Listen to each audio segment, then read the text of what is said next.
कुछ घर मुस्कुराहट से बनते हैं और कुछ घर बेवफाई से बिखर जाते हैं। बिलाल का घर भी उन्हीं खुशनसीब घरों में से था।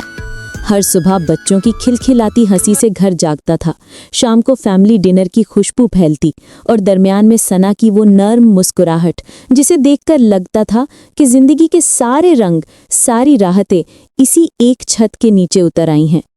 मगर एक सच ऐसा भी होता है जो देखा जाए तो दिल चीख उठता है। ऊपर से सब कुछ परफेक्ट था। बिलाल रोज ऑफिस से लौटता, दरवाजा खुलते ही दोनों बच्चे दौड़कर उससे लिपट जाते। सना चाय रखती और हमेशा की तरह प्यार से कहती, जब तुम घर आते हो ना, लगता है सब मुकम्मल हो गया। लेकिन हकीकत तो ये थी कि जो मुकम्मल नजर आ रहा था वो दरअसल एक खूबसूरत लेकिन अंदर से खाली झूठ था। एक दिन बिलाल ने महसूस किया कि सना फोन छुपाने लगी है। मैसेजेस डिलीट, कॉल्स हमेशा साइलेंट और उसकी आंखों में वो चमक, वो रोशनी जो कभी बिलाल के लिए थी, आहिस्ता आहिस्ता बुझ रही थी। बिलाल ने दिल को समझाया, शायद काम का दबाव है, शायद मेरे किसी लफ्ज़ ने उसे तकलीफ दी हो। लेकिन दिल तो बता देता है कि मोहब्बत का साया कब घर की दीवारों से उतर जाता है। फिर वो शाम आई जो बिलाल की जिंदगी की सबसे तारीक शाम साबित हुई। सना का फ़ोन मेज़ पर पड़ा रह गया और बस एक लम्हे की गलती ने सच्चाई खोल दी। एक गैर मामूली खामोशी में जब उसने फ़ोन देखा तो उसका दिल बिखर गया।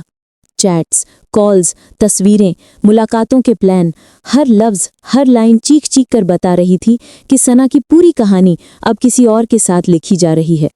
बिलाल की सांसें रुक गईं। दुनिया उसकी आंखों के सामने घूमने लगी।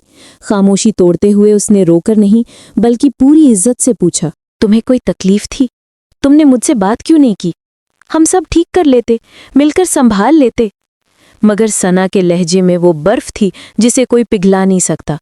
उसने बिना लर्जे हुए कहा, बस मुझे तलाक चाहिए, मैं ये जिंदगी नहीं जी सकती। बिलाल ने देखा कि उसकी पूरी दुनिया उसके अपने हाथों के सामने टूट रही है। 2 मासूम बच्चे दरवाजे पर खड़े रो रहे थे। बाप उनकी आंखों में उतरते खौफ को थामने की कोशिश कर रहा था और माँ अपनी दुनिया बचाने के बजाय किसी पराये रिश्ते को बचाने में मसरूफ थी। फिर वो दिन आया जो हर इंसान के नसीब का सबसे काला दिन होता है।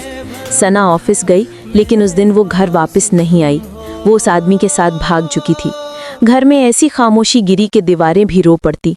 बच्चे चीख चीख कर रो रहे थे और बिलाल उन्हें सीने से लगाकर बस इतना कह पा रहा था, पापा यहीं है, पापा कहीं नहीं जाएगा। उसने तलाक के कागजात पर दस्तखत तो कर दिए मगर उसका दिल, वो दिल उसी दिन बिखर कर रह गया। मैं समझा था तुम हो तो क्या और मांगूं, मेरी